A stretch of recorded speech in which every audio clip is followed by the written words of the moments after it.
በ25 ሰማዕቱ ቅዱስ መርቆሬዎስ። በስመ አብ ወወልድ ወመንፈስ ቅዱስ አሐዱ አምላክ ብለን የሰማዕቱ የቅዱስ መርቆሬዎስን ታሪክ እንጀምራለን። በ25 ቀን ሰማዕቱ ቅዱስ መርቆሬዎስ ይውላል። ታሪኩም እንዲህ ነው። አባቱ ኖህ እናቱ ታቦት ይባላሉ። የአባቱና የአያቱ ሥራቸው አውሬ ማደን ነበር። በአንዲት ዕለትም አውሬ ለማደን ወጡ። ከገጸ ከለባት ወገን 2 ወንዶች አገኟቸው። የቅዱስ መርቆሬዎስን አያት በዚያ በሉት። የእርሱን አባትም ሊበሉት ተነሱ። ከእግዚአብሔር የተላከ መልአክ ከለከላቸው። ከእርሱ መልካም ልዩ ይወለዳልና አትንኩት አላቸው። ከዚህ በኋላ መልአኩ ዙሪያቸውን በእሳት ከበባቸው። በተቸገሩ ጊዜ ወደ ቅዱስ መርቆሬዎስ አባት ወደ ኖህ ቀርበው ሰገዱለት። በዚያም ጊዜ እግዚአብሔር ፍጥረታቸውን ወደ ገራምነት ለወጠውና ገራሞች ሆኑ። ወደ መንደርም አብረውት ገቡ። ከዚህ በኋላ ኖህና ታቦት ቅዱስ መርቆሬዎስን ወለዱት። ስሙንም ፍሉፓዴር ብለው ሰየሙት። የውሻ መልክ ያላቸውም ከእነርሱ ጋር ብዙ ዘመናት ኖሩ። ከዚህ በኋላ ክርስቲያን ሆኑ። ከዚህ በፊት አረማውያን እዚያ ነበሩና አባቱን ኖህ ብለው ሰየሙት። እናቱንም ታቦት ብለው ሰየሟት። ፍሉፓዴርንም መርቆሬዎስ ብለው ሰየሙት። የውሻ መልክ ያላቸውም ለኖህ የሚታዘዙለት ሆኑ። ንጉሡም ለኖህ የውሻ መልክ ያላቸውን ዜና በሰማ ጊዜ አስቀረባቸው። እግዚአብሔርም የቀድሞ ፍጥረታቸውን ወደዚያ መለሰላቸው። በንጉሡ ፊት ያሉትን አራዊት ሁሉንም አጠፋቸው። ንጉሡም ባየ ጊዜ በጣም ፈራ። ኖህም ወደ እግዚአብሔር ለመነ፣ ተፈጥሯቸውንም መለሰላቸው። ንጉሡም ይህን የሰራዊት አለቃ አድርጎ ሾመው። የውሻ መልክም ያላቸው ይታዘዙለት ነበር። በእርሳቸውም የተነሳ ሁሉም ይፈሩት ነበር። በንጉሡ ላይም ከሃዲ ንጉሥ ተነሳበት። ኖህም ወደ ጦርነት ወርዶ ከከሃዲው ንጉሥም የውሻ ፊት ያላቸውን አባብሎ ወደ ራሱ ወሰዳቸው። ሃይማኖታቸውንም እንዲለውጡ ጠየቃቸው። ባልሰሙትም ጊዜ ብዙ አሰቃያቸው። አንዱም ከኖህ ጋር አምልጦ ኖህ ወደ ጦርነት ወጣ። በእግዚአብሔር ፈቃድም ማረኩት። ወደ ሮም ንጉሥም አቀረቡት። ንጉሡም ክርስቲያን ነበር፣ እጅግም ወደደው። በመርዶክዮስ አገርም ሾመው። በክርስቶስ ፈቃድም ሚስቱና ልጁ መርቆሬዎስ ወዳለበት ሀገር ደረሱ። ሚስቱም በቤተ ክርስቲያን ባየችው ጊዜ አወቀችው። እርሱ ግን አላወቃትም ነበር። ሚስቱ እንደሆነችም ነገረችው፣ አወቃትም። መርቆሬዎስንም አውቀው እጅግ ደስ አላቸው። እግዚአብሔርንም አመሰገኑት። በአንድነትም ኖሩ።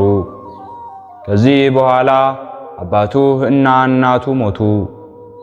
ንጉሡም መርቆሬዎስን ወስዶ በአባቱ ፈንታ አነገሰው። ለውጊያ መጓዣ የሚሆን ፈረስንም ሰጠው። ያ ገጸ ከልብም አብሮት ነበር። ለውጊያም በቀረበ ጊዜ ድል ያደርግበት ነበር። ዜናውም በሁሉ ተሰማ፣ ከፍ ከፍም አለ። በዚያን ጊዜ በሮሜ ሀገር ጣዖት የሚያመልክ ዶኬዎስ የሚባል ንጉሥ ነበረ። ጠላቶቹም ተነሱበት። ብዛታቸውንም ባየ ጊዜ ፈራ።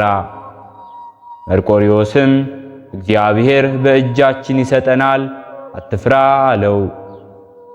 መርቆሬዎስም የእግዚአብሔርን መልአክ በውጊያው ውስጥ አየው።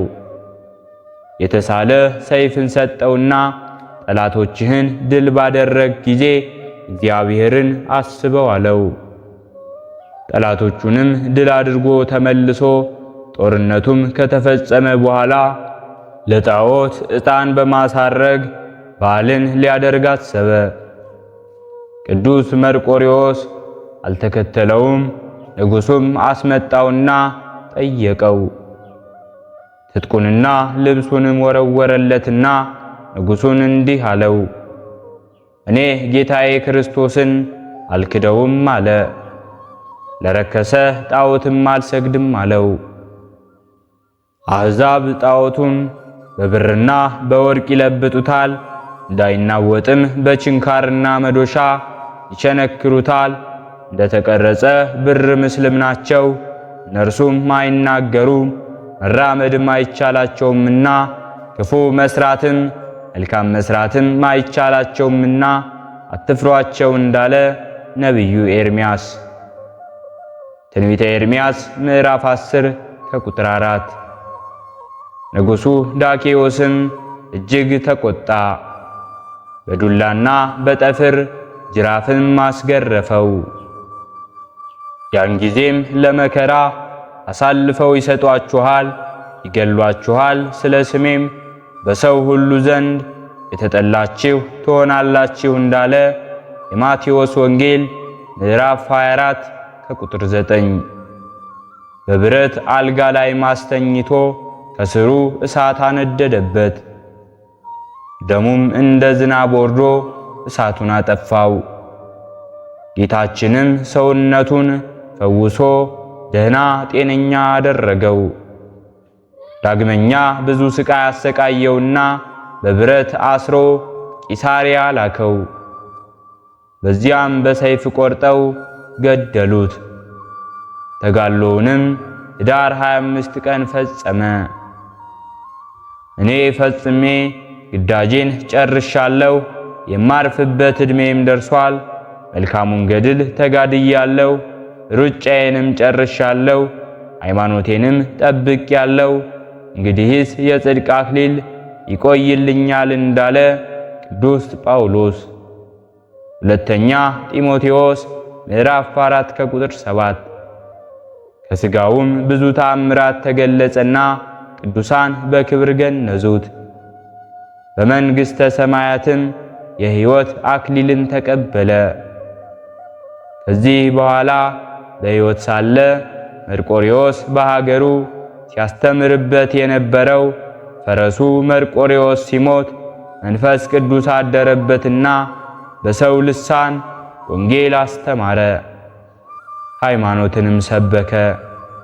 ያመኑትን እያዳነ ያላመኑትን ከአፉ ነጸብራቀ እሳት እያወጣ መናፍቃንን ያቃጥላቸው ነበር።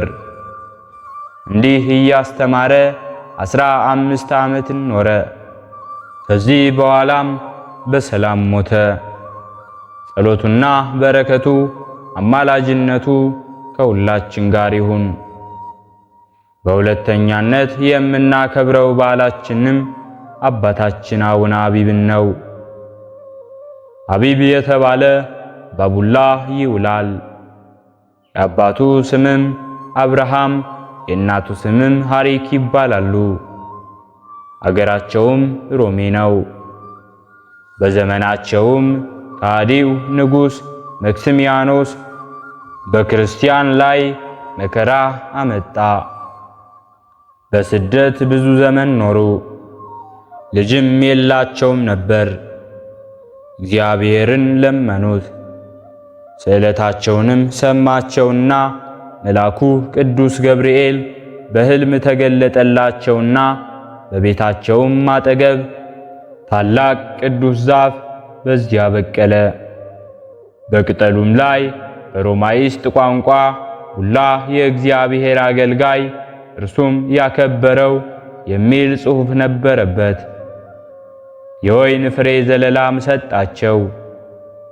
ይህ ቅዱስም ተጸንሶ ተወለደ። በተወለደም ጊዜ ክርስትና ሳያስነሱት 1 ዓመትን ኖረ። እመቤታችን ቅድስት ድንግል ማርያምም ለሮሜ ሊቀ ጳጳስ ለሰልባልተሪዮስ ተገልጣ ወደ አብርሃም ቤት ሂዶ ሕፃኑን እንዲያጠምቀው አዘዘችው። እርሱም አጠመቀው። በሉ በስመ አብ ወወልድ ወመንፈስ ቅዱስ ሂዱና በአብ በወልድ በመንፈስ ቅዱስ ስም እያጠመቃችኋቸው አሕዛብን አስተምሩ እንዳለ ጌታ ለደቀ መዛሙርቱ። የማቴዎስ ወንጌል ምዕራፍ 28 ከቁጥር 19። ስሙንም ሁላ ብሎ ሰየመው። ወላጆቹም አደነቁ። ከዚህ በኋላም ሊቀ ጳጳሱ ጸለየ። ኅብስትና ወይን ከሰማይ ወረደለት። ከሰማይ የወረደ የሕይወት እንጀራ እኔ ነኝ፣ ከዚህ እንጀራ የሚበላ ለዘላለም ይኖራል እንዳለ ጌታ በቅዱስ ወንጌሉ። የዮሐንስ ወንጌል ምዕራፍ 6 ከቁጥር 51። ወላጆቹንም ከሕፃኑ ጋር ቆረባቸው። በዚያን ጊዜ ሕፃኑ የ1 ዓመት ልጅ ነበረ።